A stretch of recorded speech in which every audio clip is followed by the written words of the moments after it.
I'm very grateful for our kids for being brave and stepping up. I'm very grateful for some people in our community who are getting a little bit sick of this nonsense and are speaking out. We came to make a change. Hi, everyone. Thanks for joining us. I am LaFonda Cousin, a part-time yoga instructor, self-care advocate, and the Chief People Officer here at Red Wine and Blue. And I'm Katie Paris, the founder of Red Wine and Blue. Tomorrow is Thanksgiving, and although this has been a year of all of us losing our shit, there are so many things to be grateful for, too. Katie and I are going to share what we're grateful for this week, and then after that, we will hear from the rest of the Red Wine and Blue team about what's helping them not lose their shit right now. So, Katie, let's talk about, what you're grateful for right now. It's a perfect time of year to talk about it. Can we talk about what we're not grateful for? What are we not grateful for? I'm always down to talk about, complaining is a form of self-care. So yeah, let's shoot it. Yeah. I think that before I lean hard into the gratitude, I just need to get off my chest that the disrespect for women exhibited by the President of the United States this week when a female reporter simply tried to ask him about the Epstein files and he told her, "Quiet, piggy." Yeah. I don't know that I even have a response to the things that come out of that man's mouth half of the time. The fact that it keeps happening and it happens on live television, it happens in public spaces, it happens over and over and over and over again, almost to the point that people are used to it from the President of the United States is insane to me. Yeah.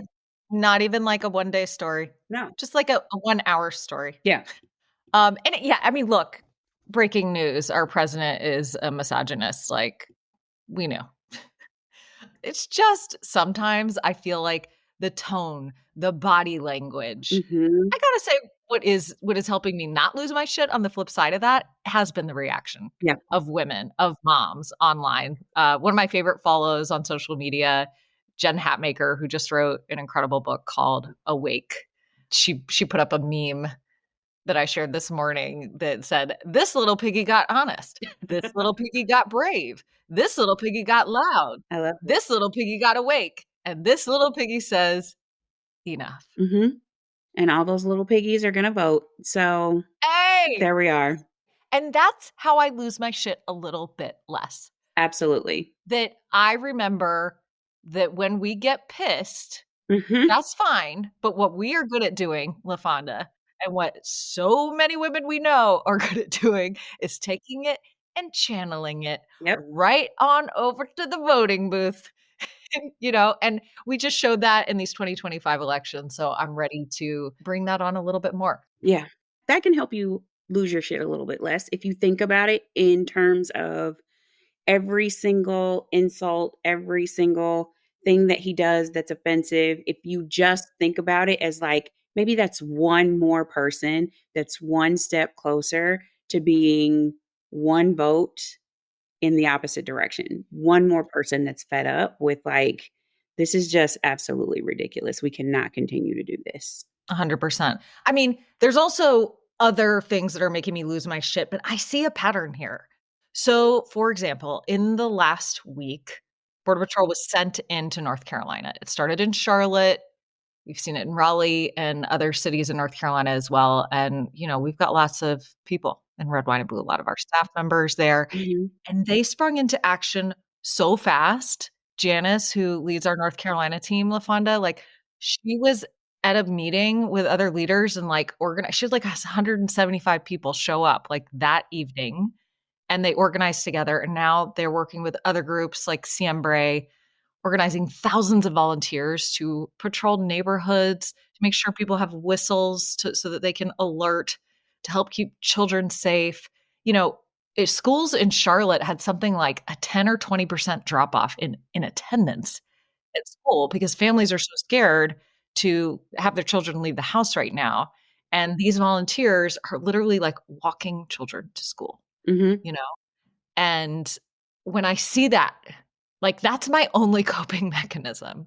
Yeah. is that putting out the call and seeing that there are so many more people out there who think this is wrong than that they think that this is okay. So that's just like my pattern, you know? It's like pissed off. Okay. Okay. Hmm. Pissed off. Yep. Find the thing that's going to keep us going. Find the places in the community that the community is like, nope, this is not okay. We're going to do something about it. All right. So it's Thanksgiving week. Hmm. We got to talk about giving thanks, about gratitude.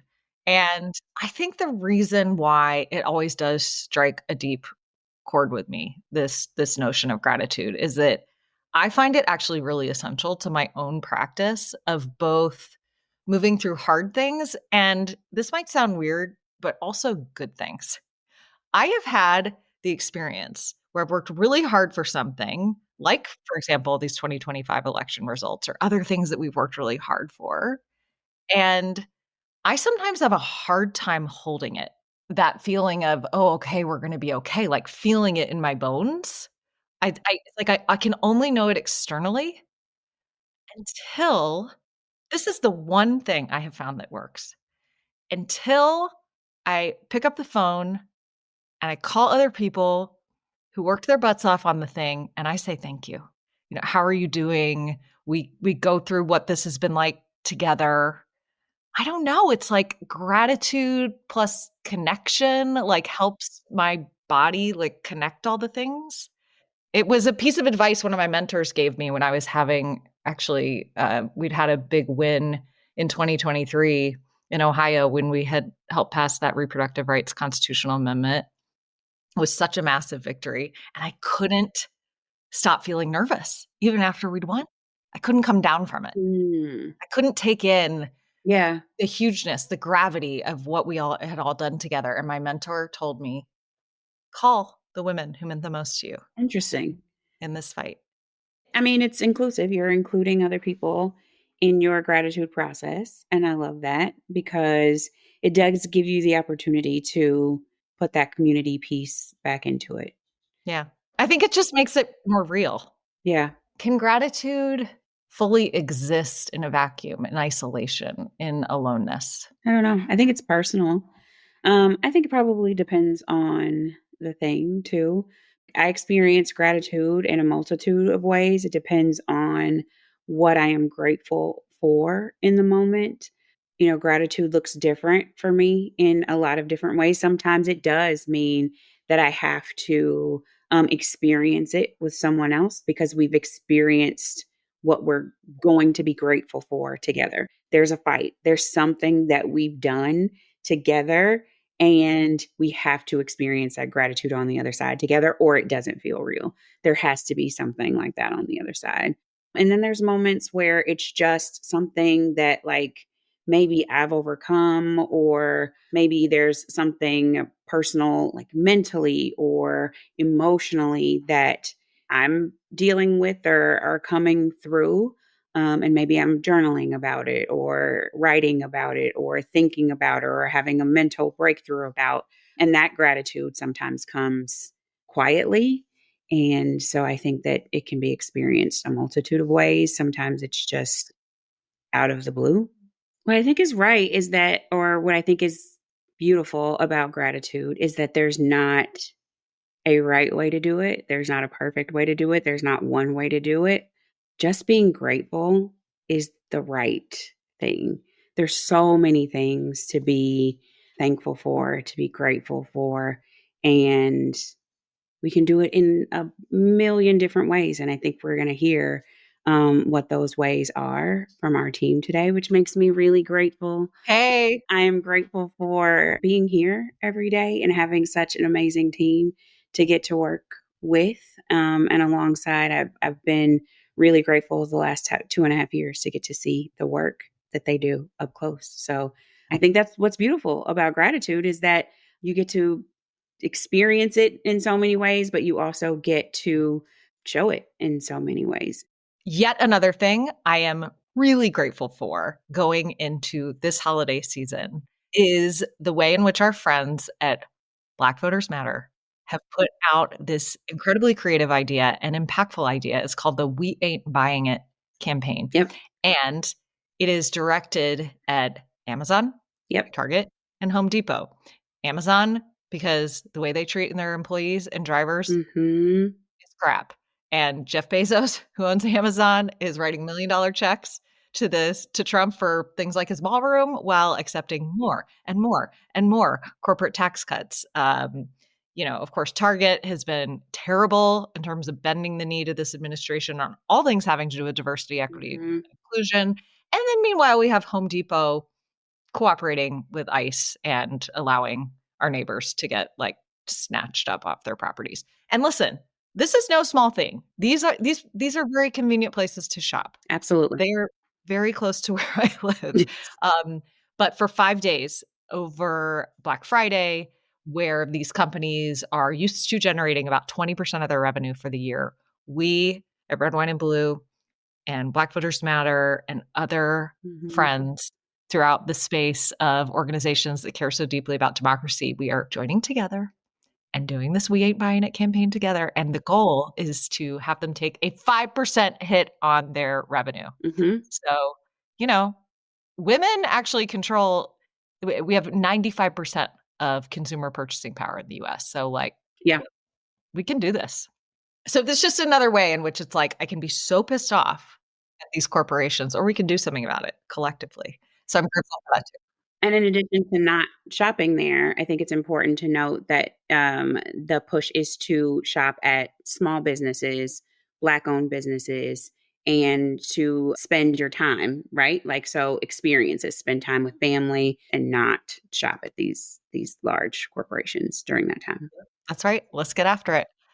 All right, let's hear from our amazing colleagues at Red, Wine, and Blue about what they're grateful for this year. I'm so excited. RWB. We came to make a change. I'm most grateful for literature and poetry and stories that I get to escape into, and stories that inform me and make me cry and make me come back to humanity. And it's the stories that have carried me through, whether it's fiction or nonfiction, all year. So that's what I'm grateful for. I think I'm just really grateful that in a year of so much chaos and honestly suffering, that I get to highlight stories of amazing women who are doing work in their own communities and actually making a difference. If I was just watching it all happen by scrolling social media and reading the news, I would have a very different experience of this year. And I think so much of what's keeping me going is the work that you all are doing and the stories that I get to feature on the podcast and on Substack. So I'm really grateful for that. Today, students in Cabarrus County and tomorrow, they're also planning to walk out in support of the migrant community and against ICE. And our local Republican Party tried to stir up and instigate and post and say, oh, look at what our students are doing, what a disgrace they are. And they got smacked down in our pretty red county. A lot of people saying, oh, I guess you don't like freedom of speech. And they shut up pretty quickly. So I'm very grateful for our kids for being brave and stepping up. And I'm very grateful for some people in our community who are, I think, getting a little bit sick of this nonsense and are speaking out. So similar to what Kim was saying, I love my very suburban town, but up until this year, it was always very quiet. People shied away from political discussion. Like, it was really considered rude to talk about politics at all. And I will never, ever be grateful that ICE came here. Like, they suck. They needed to never come here. But a side effect was seeing the Carrie moms moderators say, hey, just so you know, if you say anything about being glad ICE is here or wanting people deported, you're out and we're blocking you. We're seeing people stand up in non-political contexts and saying, yeah, none of this is okay with us. I am so grateful for Team Michigan. We just got to meet in person to debrief. What did we love about 2025? What did we do great? What can we do better?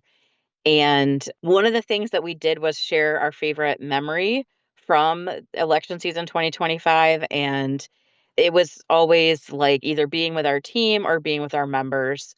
Like there's jobs and then there's like this is our passion. So getting to do cool things and getting to do it with really cool people, like everybody on the screen right now, is pretty awesome. I have to say, I'm really thankful for this last election because I feel like everything we've been working for here came to fruition. Like, we started in 2016 and Republicans laughed at us and said, ha ha ha, you and the 5 Democrats will win. And our 4 candidates came in, not only won, but they won by like thousands of votes over other people. And so it's been really cool because now it's kind of funny. The Republicans started reaching out to us because they don't like what we're doing because it's effective and they're trying to like cause controversy around it. So it was just been really interesting to see the transition, but all these really badass women like that I get to work with here and then also like locally. It's just been inspiring. I hope it goes without saying that I am forever grateful for this community as well, the community that we've built here in Pennsylvania, and specifically in my neck of the woods here in South Central Pennsylvania.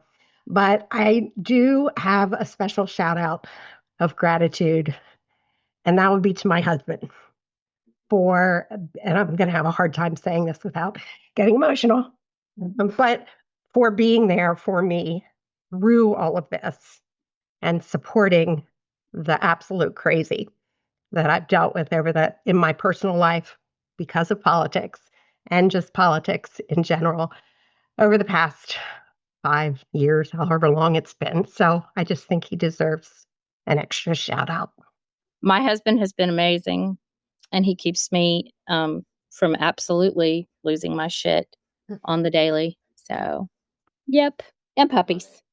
Well, in addition to puppies, I'm thankful for just having an outlet at Red, Wine, and Blue to try to channel some of the rage that I felt this year towards something meaningful. Being based in DC this entire year has just been chaotic with the National Guard and ICE and DEA and every agency you can think of just hounding us and terrorizing us. And I'm someone who likes to stay productive and busy. And I think without this type of work and helping, with the push towards local elections across the country, I would have just been left to pace around my apartment on my own.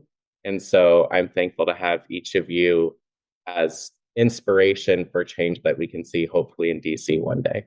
So the holidays are kind of hard for me now because I lost my granny like last year, actually, when I was interviewing for this job, and it's okay.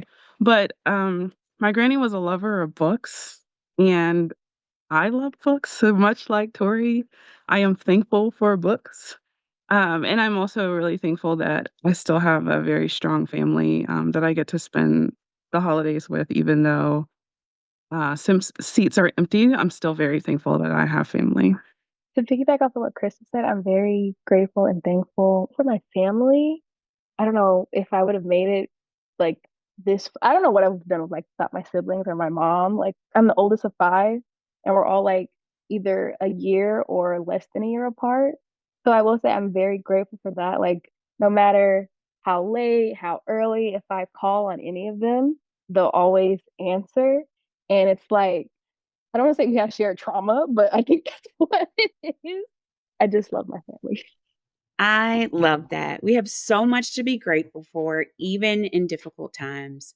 Before we go, we want to leave you with our self-care tip of the week. I think it's pretty clear what our tip of the week is this week, and it's to lean into gratitude. All right, y'all. Thanks to everyone for joining us today. Have a safe and restful Thanksgiving, and we will see you next week. How to Not Lose Your Shit is a podcast from Red, Wine, and Blue.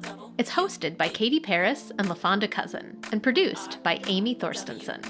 To learn more about Red, Wine, and Blue, you can find us on social media, on the Red, Wine, and Blue app, or on our website at redwine.blue. Look around, there's something going down, but we're looking up. No matter how they try to take us down, we're gonna keep it up. We move with confidence, we're making a difference wherever we are. Good trouble is not too far. We've got the fire, we've got the grit, through the thick of it. So powerful we are. So powerful we are. So if you see us coming,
came to make a change.